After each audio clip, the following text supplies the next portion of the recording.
Assalamualaikum warahmatullahi wabarakatuh. Perkenalkan, nama saya Muhammad Fajar dengan NIM G1C121017.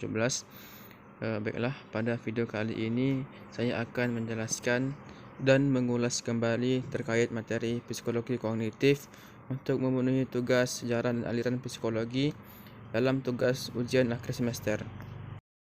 Sebelum mengambil pengertian tunggal mengenai psikologi kognitif, perlu adanya pengertian yang mendasari dari dua kata tersebut. Psikologi kognitif itu sendiri terdiri dari dua kata dasar, yaitu psikologi dan kognitif. Yang pertama adalah kata psikologi. Kata psikologi merujuk pada kata psiko yang berarti jiwa dan logos yang memiliki makna ilmu.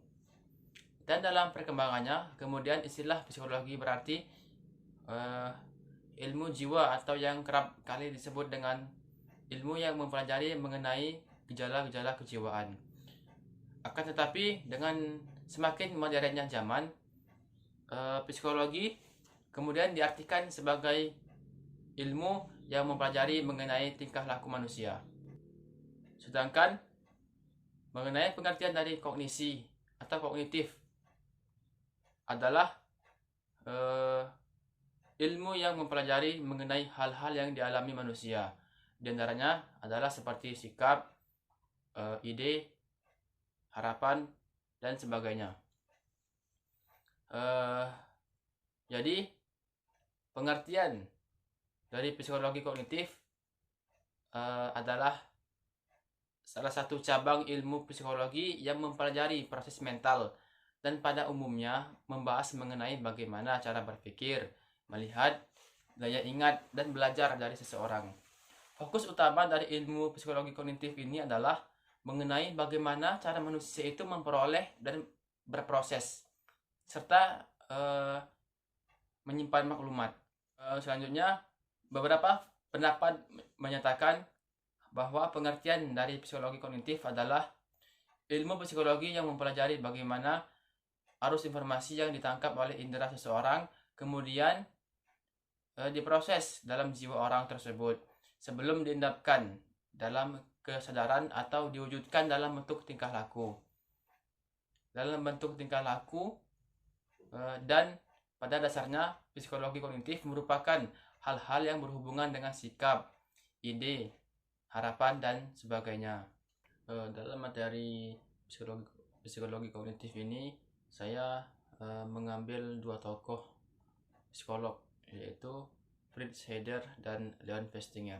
Yang pertama itu adalah Fritz Heider, 19 Februari 1896 sampai dengan 2 Januari 1988. Fritz Heider adalah seorang psikolog Austria yang pekerjaannya terkait dengan sekolah Gestalt. Pada tahun 1958, ia menerbitkan The Psychology of Interpersonal Relation yang memperluas kreasinya tentang teori keseimbangan dan teori atribusi.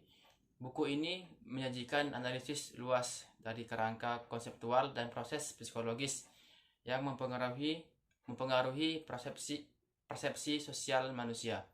Heider terkenal dalam psikologi sosial dengan balance teori dan teori atribusi.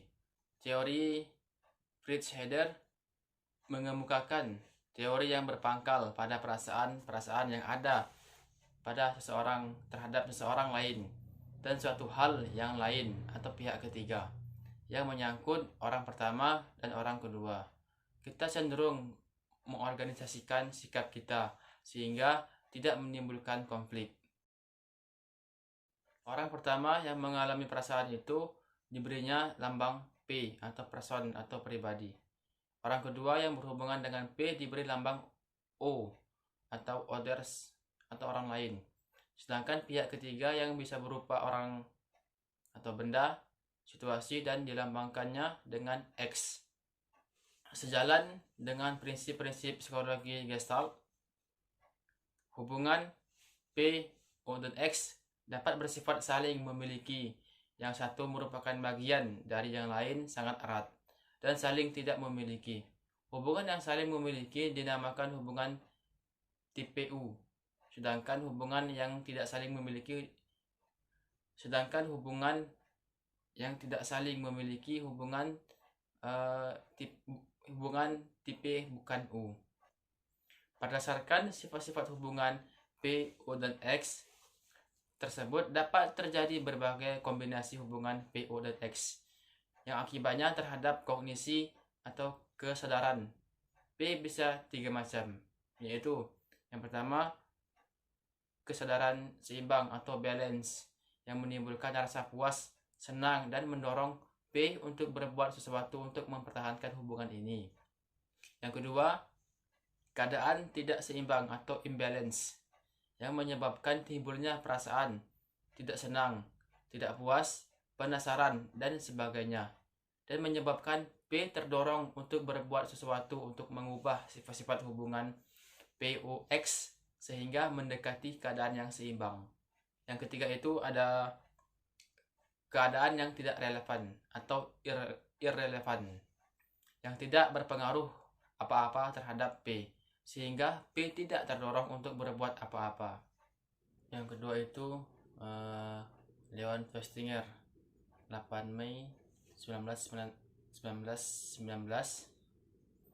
sampai dengan 11 Februari 1989. Teorinya banyak dipengaruhi oleh Lewin. Teori yang sangat terkenal dari Festinger adalah disonansi kognisi. Teori dan penelitiannya dikreditkan dengan melepaskan pandangan behavioris yang sebelumnya dominan tentang psikologi sosial, dengan menunjukkan ketidakcukupan akun pengkondisian stimulus respon dari perilaku manusia, yaitu Theory of Cognitive Dissonance pada tahun 1957 menjelaskan upaya yang dapat dilakukan individu untuk mengatasi disonansi kognitif, yaitu pengurangan disonansi yang terdiri dari 3 jenis, ya, mengubah elemen perilaku, mengubah elemen kognitif lingkungan, dan menambahkan elemen kognitif baru, serta penghindaran disonansi. Teori Leon Festinger. Dalam teori Festinger, sektor-sektor dalam lapangan kesadaran dinamakan elemen-elemen kognisi yang saling terhubung.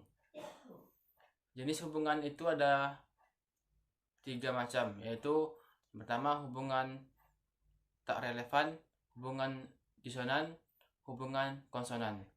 Teori disonan kognitif merupakan sebuah teori dalam psikologi sosial yang membahas mengenai perasaan ketidaknyamanan seseorang akibat sikap, pemikiran, dan perilaku yang saling bertentangan dan memotivasi seseorang untuk mengambil langkah demi mengurangi ketidaknyamanan tersebut. Istilah disonansi kognitif pertama kali ini dipopulerkan oleh seorang psikolog bernama Leon Festinger pada tahun 1950. Demikianlah video penjelasan terkait materi psikologi kognitif pada mata kuliah sejarah dan aliran psikologi. Saya mohon maaf atas segala kekurangan maupun kesalahan saya dalam penyampaian. Lebih dan kurangnya saya mohon maaf. Saya akhiri dengan wabillahi taufiq wal hidayah. Assalamualaikum warahmatullahi wabarakatuh.